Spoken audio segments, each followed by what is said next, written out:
आज के वीडियो में जो जानकारी दी जाएगी वो आप सभी के लिए बहुत महत्वपूर्ण है, खास करके जिनका माइग्रेशन स्पर्श में हो गया है।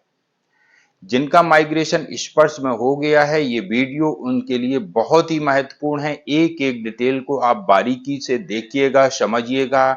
आपको एक पीपीओ स्क्रीन के माध्यम से दिखाऊंगा जिसे आप देख पाएंगे और पूरी डिटेल के साथ। यदि आपको कहीं भी डाउट हो तो तुरंत कमेंट सेक्शन के माध्यम से मुझे पूछ सकते हैं, आपको जवाब कमेंट सेक्शन में ही मिल जाएगा। और आप लोगों से एक निवेदन करना चाहूंगा, यदि अभी तक भी चैनल को सब्सक्राइब नहीं किया है तो चैनल से जुड़ने के लिए चैनल को सब्सक्राइब जरूर कर लीजिएगा, क्योंकि इस चैनल के माध्यम से आप सभी रक्षा पेंशनर्स की पेंशन संबंधी समस्याओं का समाधान प्लस आपको नई नई वेलफेयर से रिलेटेड जानकारियां दी जाती हैं। स्क्रीन के माध्यम से आप स्पर्श के पीपीओ को देखिएगा। PPO number, corrigendum PPO detail, सबसे ऊपर वाला जो कॉलम है वो कॉरिजेंडम पीपीओ डिटेल का है, जिसमें लेफ्ट साइड में पीपीओ नंबर और ईपीपीओ नंबर लिखा हुआ है, राइट साइड में कॉरिजेंडम नंबर लिखा हुआ है। अब तक आपका यह कौन सा पीपीओ है वो इसमें नंबर के जरिए दर्शाया जाता है। स्पर्श में जाने के बाद में आपको कई पीपीओ समय समय पर जनरेट होंगे। जितनी बार भी आपकी बेसिक में रिवीजन होगा उतने ही पीपीओ आपको दिए जाएंगे, जिसे आप अपने मोबाइल के माध्यम से स्पर्श पोर्टल को लॉगिन करके डाउनलोड कर सकते हैं। इसके अलावा लेफ्ट साइड में जो पीपीओ नंबर, ई पीपीओ नंबर दिया गया है, पीपीओ नंबर ही स्पर्श का पीपीओ नंबर है। जब भी स्पर्श का पीपीओ नंबर आपसे मांगा जाए तो जो फर्स्ट कॉलम में पीपीओ नंबर लिखा हुआ है वही दीजिएगा। कई सैनिक भाई गलती कर देते हैं और ई पीपीओ नंबर दे देते हैं। ई पीपीओ नंबर आपका स्पर्श का पीपीओ नंबर नहीं है। स्पर्श का पीपीओ नंबर पहली लाइन में जो लिखा हुआ है वही है, जिसे पीपीओ नंबर कहा जाता है। नेक्स्ट कॉलम है सर्विस डिटेल का। लेफ्ट साइड में आप देखेंगे बहुत सारी कॉलम है, रेजिमेंटल नंबर, रैंक, ग्रुप। आप जिस रैंक से रिटायर्ड हुए हैं वो यहाँ पर आपकी रैंक को दर्शाया गया है, किस ग्रुप से हैं, एक्स ग्रुप से हैं या वाई ग्रुप से हैं। अधिकतर सैनिक भाई, यानी कि ये कहें कि लगभग 99% सैनिक भाई वाई ग्रुप से ही आते हैं। कुछ एक ट्रेडों को छोड़ करके सभी को वाई ग्रुप में कर दिया गया है। पहले की तरह A B C D E F G इस प्रकार के ग्रुप अब बंद कर दिए गए हैं। एक्स वाई जेड ये भी बंद कर दिया गया है, सिर्फ दो ही ग्रुप रखे गए हैं, एक्स और वाई। आप किस ग्रुप में हैं आपके पीपीओ में ये स्पष्ट लिखा होगा। इसके बाद में रिकॉर्ड ऑफिस, आपका रिकॉर्ड ऑफिस क्या था वो भी यहां पर लिखा हुआ है। नॉन क्वालिफाइंग सर्विस और net qualifying service. Non qualifying service वो सर्विस होती है जिसे आपने, जैसे सेवा के दौरान आपने मिलिट्री हॉस्पिटल में कुछ समय व्यतीत किया है, 6 महीने 1 साल, तो वो नॉन क्वालिफाइंग सर्विस के जरिए दर्शाया जाता है। नेट क्वालिफाइंग सर्विस आपने जितनी ऑन ग्राउंड ड्यूटी की है, ऑन ग्राउंड सर्विस की है, वो आपको नेट क्वालिफाइंग सर्विस के जरिए दर्शाया जाता है। इसके अलावा डिसिप्लिनरी एक्शन, यदि आप सेवा के दौरान, यदि आपकी सेवा के दौरान आपके खिलाफ कोई डिसिप्लिनरी एक्शन लिया गया है तो यहाँ पर मेंशन होगा, अन्यथा नहीं होगा। इसके बाद में लोडिंग इन एज, आपकी एज कितनी है वो यहाँ पर लिखी रहती है। आप राइट साइड में देखिएगा डेट ऑफ एनरोलमेंट। यदि आपको याद नहीं है कि डेट ऑफ एनरोलमेंट मेरी क्या है तो राइट साइड के कॉलम में सबसे ऊपर आप सर्विस डिटेल के कॉलम में देख सकते हैं, डेट ऑफ एनरोलमेंट लिखा हुआ है। डेट ऑफ डिस्चार्ज, ट्रेड आपका क्या है वो भी मेंशन किया हुआ है। नेम आपका लिखा हुआ है। फॉर्मर सर्विस, आपकी कितनी सर्विस है वो भी लिखा हुआ है।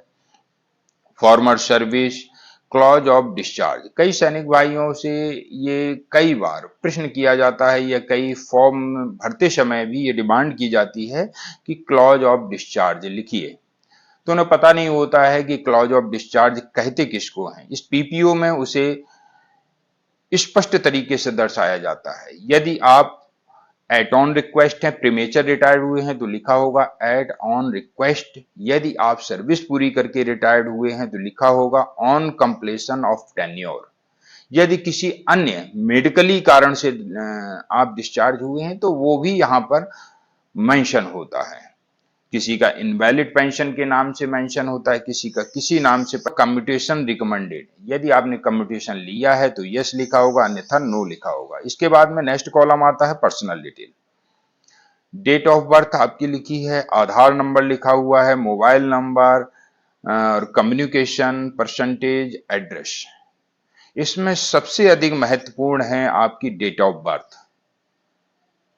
डेट ऑफ बर्थ को आप चेक करिएगा, अपने आधार कार्ड को चेक करिएगा, अपने मोबाइल नंबर को चेक करिएगा। अगर मोबाइल नंबर सही नहीं है तो आप तक स्पर्श के द्वारा भेजे गए मैसेज आपको प्राप्त नहीं हो सकेंगे।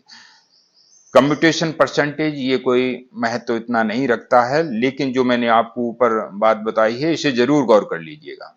एड्रेस, आपका एड्रेस बहुत ही महत्वपूर्ण है, एक भी स्पेलिंग की त्रुटि नहीं होनी चाहिए। जो भी आपकी सर्विस डॉक्यूमेंटों में है, जो भी आपके आधार और पैन कार्ड में है, वही एड्रेस सेम इसमें भी होना चाहिए। अन्यथा आने वाले दिनों में आपका कोई पत्र आपको सही जगह पे रिसीव नहीं हो पाएगा। राइट साइड में नेशनलिटी, पैन कार्ड, ईमेल इत्यादि लिखा हुआ है। अच्छा होगा कि सभी सैनिक भाई अपनी अपनी ईमेल को स्पर्श पोर्टल में दर्ज करवा दें, ताकि आपको सभी जानकारियां आपको समय पर मिलते रहें। देखिए होता क्या है, मोबाइल नंबर समय के साथ साथ हमारे सैनिक भाई बदलते रहते हैं, खो जाता है या कई और कारण हो जाते हैं, मोबाइल नंबर बदलते रहते हैं। परंतु जो ईमेल आईडी है, आप कोई सा भी मोबाइल नंबर यूज करेंगे, आप कोई सा भी मोबाइल यूज करेंगे, परंतु आपका ईमेल वही रहेगा। इसलिए ईमेल आईडी आप स्पर्श पोर्टल पर जरूर डलवा दीजिएगा, ताकि आपको सही समय पर सही सूचना प्राप्त हो सके।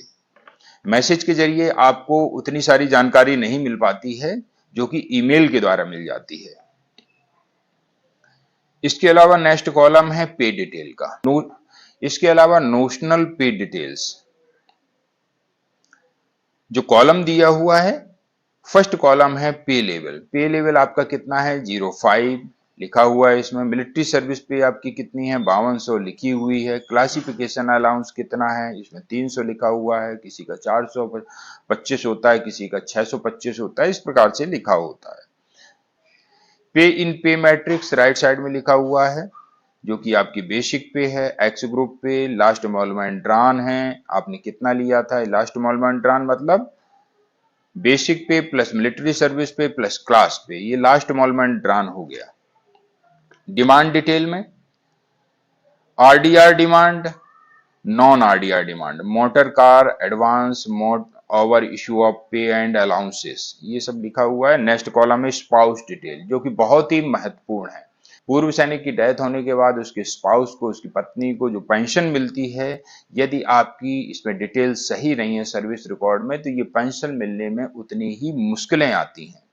इसे चेक कर लीजिएगा और इसमें समय रहते सुधार भी करवा लीजिएगा। आपका नाम, आपकी पत्नी का नाम स्पाउस डिटेल के कॉलम में लिखा हुआ है। क्या ये आपकी पत्नी का नाम आपके सर्विस रिकॉर्ड के मुताबिक ही इस पीपीओ में लिखा है, आपके आधार कार्ड के मुताबिक इस पीपीओ में लिखा है, आपके पैन कार्ड के मुताबिक इस पीपीओ में लिखा है? यदि हाँ सही है तो आपको चिंता करने की आवश्यकता नहीं। इसके अलावा डेट ऑफ बर्थ का भी मिलान आप कर लीजिएगा अपने सर्विस रिकॉर्ड से प्लस अपने आधार और पैन कार्ड से।